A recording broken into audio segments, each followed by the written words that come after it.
So this is a pattern from a guide in Nevada who guides out of Pyramid Lake. His name's Arlo Townsend. He owns Arlo's Fly Fishing Services there in Reno.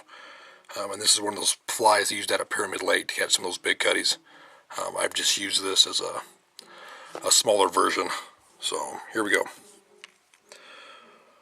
So this is a TMCO 2499 size 16 with a 2.3 millimeter bead.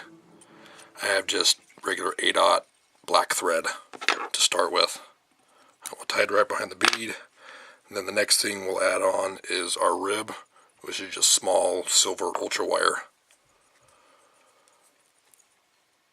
You just tie that in and come on this side of the bead, or this side of the hook shank, down the bend, really as far as you want to. I usually come down about halfway. And then here is when I add in my red holographic tinsel as the butt of the fly, or the little tag end of the fly. So I usually just tie this in right at the very bottom. Oh, broke my thread. Figures. So I got my thread tied back in after I broke it. I got my tinsel wrapped in. I usually take the thread and run it back up to right behind the bead, and then I'll just wrap the red tinsel all the way up the shank of the hook to right behind the bead.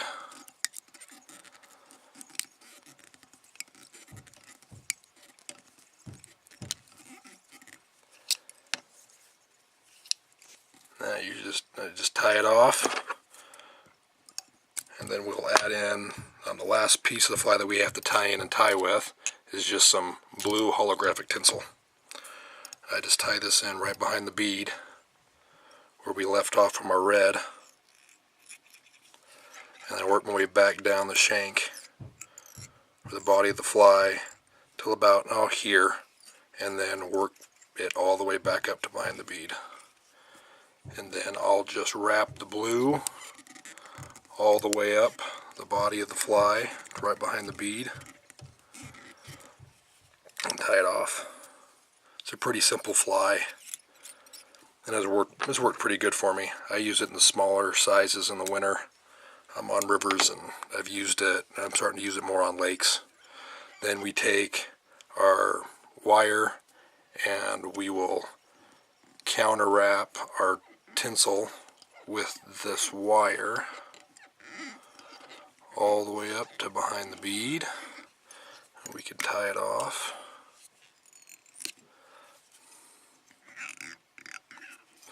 And then just pinch the wire and wiggle it back and forth till it breaks. Finish with a few wraps.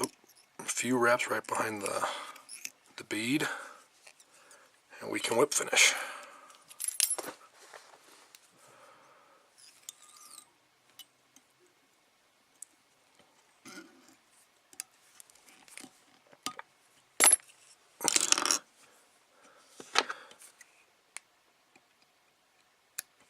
Drive me nuts.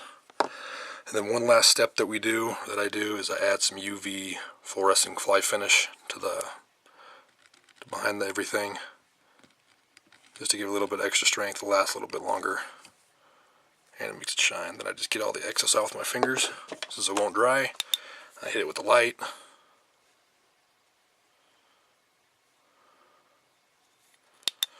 And there you have it.